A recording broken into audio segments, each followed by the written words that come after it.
Hello everyone, রয়েস কিচেনে তোমাদের সকলকে ওয়েলকাম। আমি তনি চলে এসেছি আরেকটি নতুন রেসিপি নিয়ে তোমাদের কাছে।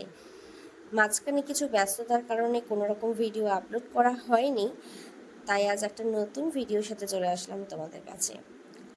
এই নাস্তাটা তোমরা ব্রেকফাস্টে বলো বা ডিনারে বলো, অনায়াসেই বানিয়ে ফেলতে পারবে, খুব চটজলদি এবং খেতেও কিন্তু দারুণ হয়। এখানে আমি 200 গ্রাম প্যাকেটের সুজির থেকে 1.5 কাপ সুজি নিয়ে নিয়েছি, আর ঠিক একই পরিমাণ 1.5 কাপ জল নিয়ে একটা ভালো একটা করে মিশ্রণ বানিয়ে নেব। মিশ্রণটা কিন্তু খুব একটা পাতলা হবে না, আবার একদম গাঢ়ও হবে না। দেখো আমি দেখিয়ে দিয়েছি ঠিক সেরকম পরিমাণ। এবার ওই মিশ্রণটার মধ্যে বেশ কিছুটা পরিমাণ পনির টুকরো গ্রেট করে দিয়ে দাও। যদি পনির না থাকে তোমরা একটা গোটা আলুকে সেদ্ধ করেও দিতে পারো।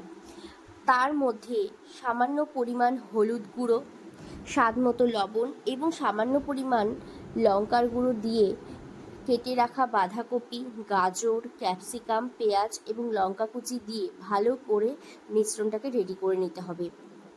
আর সব শেষে একটা ডিম ফেটিয়ে দিয়ে দাও। ব্যাস, তারপর এদিকে প্যান বসিয়ে সামান্য পরিমাণ তেল দিয়ে প্যানটা গরম হয়ে গেলে সেখানে ওই মিশ্রণটাকে দিয়ে এপিট ওপিট করে ভালো করে ভেজে নাও। তারপর টমেটো সস দিয়ে ভালো করে একটু চারিদিকটা স্প্রেড করে ওপর থেকে আবার বেশ অনেকটা পরিমাণ চিজ দিয়ে নামিয়ে নিলেই কিন্তু রেডি আমাদের এই সুস্বাদু নাস্তাটা। একবার হলেও কিন্তু বাড়িতে অবশ্যই ট্রাই করো, খেতে কিন্তু দারুণ হয়েছিল। আর হ্যাঁ, কেমন লাগলো আমার এই রেসিপি অবশ্যই কিন্তু জানিও। আবারও দেখা হচ্ছে খুব তাড়াতাড়ি অন্য এক রেসিপির সাথে। সবাই খুব ভালো থেকো।